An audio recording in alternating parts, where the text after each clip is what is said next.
दोस्तों SBI PO के exam में रीजनिंग बहुत इंपॉर्टेंट सब्जेक्ट होता है। ये आपका प्री में भी पूछा जाता है और मेंस में भी पूछा जाता है। तो अगर हम प्री की बात करें तो रीजनिंग सेक्शन से हम 20+ स्कोर कैसे कर सकते हैं ताकि हमारा जो ओवरऑल स्कोर हो वो भी अच्छा रहे और इजीली हम कट ऑफ जो है हमारी क्लियर कर पाए। ठीक है, तो रीजनिंग से समझेंगे कि हम यहाँ पे 20+ स्कोर कैसे कर सकते हैं। तो सबसे पहले रीजनिंग में 30 क्वेश्चंस आपके एग्जाम में आते हैं। 30 क्वेश्चंस आपके एग्जाम में और आपको 20 मिनट्स का टाइम मिल रहा है। यहाँ पे सेक्शनल टाइमिंग आपको गिवन है। इसका मतलब इस 20 मिनट्स में आपको चूज करना होता है ज्यादा से ज्यादा नंबर ऑफ क्वेश्चंस, राइट। अब यहाँ पे सिलेबस बेसिकली क्या रहता है इसको थोड़ा समझ लेते हैं। ये आपका प्रॉपर सिलेबस है जो आपका रीजनिंग का होता है।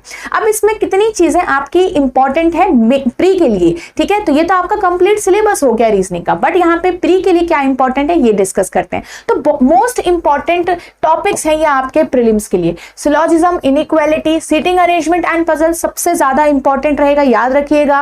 Direction and distance, blood relation, coding decoding, तो ये टॉपिक आपके बहुत ज्यादा इंपॉर्टेंट है। यहाँ पे अगर हम बात करें कोडिंग डिकोडिंग में तो बेसिकली चाइनीज कोडिंग डिकोडिंग और कुछ आपके 1 या 2 मार्क्स में आपके मिसलेनियस टॉपिक भी आ सकते हैं या मिसलेनियस क्वेश्चन आ सकते हैं जो आपका 1 और 2 मार्क्स में आ सकता है एग्जाम में, जैसे रीअरेंजमेंट हो गई या फिर कुछ आपको वहां पे पेयर फॉर्म करना है, मीनिंगफुल वर्ड टाइप का क्वेश्चन हो गया, तो इस टाइप के एग्जाम में आ सकते हैं।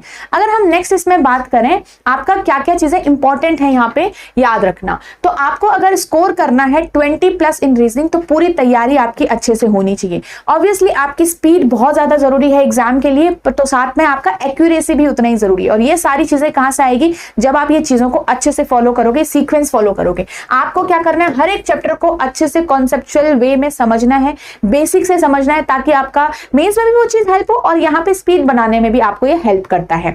ठीक है, फिर आपको यहाँ पे क्वेश्चंस को फास्ट सॉल्व करना सीखना है। सिर्फ सॉल्व करना नहीं, फास्ट कैसे सॉल्व कर सकते हो ये आपको सीखना है। नेक्स्ट अगर हम बात करें उसके बाद आप प्रैक्टिस करिए अच्छे से, टाइमर के साथ प्रैक्टिस करना सीखो, ठीक है, ताकि आप टाइमर से ना डरो। टॉपिक वाइज प्रैक्टिस करिए और साथ में सेक्शन वाइज प्रैक्टिस भी करिए ताकि आपका जो रीजनिंग का सेक्शन है वो आपका स्ट्रॉन्ग बन जाए, राइट। तो इस तरीके से आप प्रैक्टिस करोगे, बहुत अच्छे से आपका रीजनिंग का सेक्शन स्ट्रॉन्ग होगा, प्री के लिए भी, साथ में फिर बाद में मेंस के लिए भी हेल्प करेगा। और अगर आप एक ऐसे स्टूडेंट हो जिसे लगता है वो एक ऐसे प्लेटफॉर्म की तलाश में है जहां से चीजें अच्छे से कवर हो जाए, सारी चीजें साथ में हो जाए, वीडियोस भी हो जाए, टेस्ट भी हो जाए, तो ये जो कोर्स है बैंकिंग एग्जाम्स महापैक आपके लिए इंपॉर्टेंट रहेगा। आप इसमें एनरोल कर सकते हो वेरी इजीली। edutap.in वेबसाइट आप विजिट कर सकते हो और आप यहाँ पे edutap लर्निंग सोल्यूशन भी डाउनलोड कर सकते हो ऐप, ठीक है। इसमें आपको वीडियोस मिल जाएंगी और आपके टेस्ट सीरीज वगैरह है, इसमें आपको इंटरव्यू गाइडेंस भी है, आपकी डिस्क्रिप्टिव की भी क्लासेस है, सारी चीजें आपकी इसके अंदर अवेलेबल है। और अगर आप चैनल पे न्यू हो तो चैनल को भी सब्सक्राइब जरूर करिए।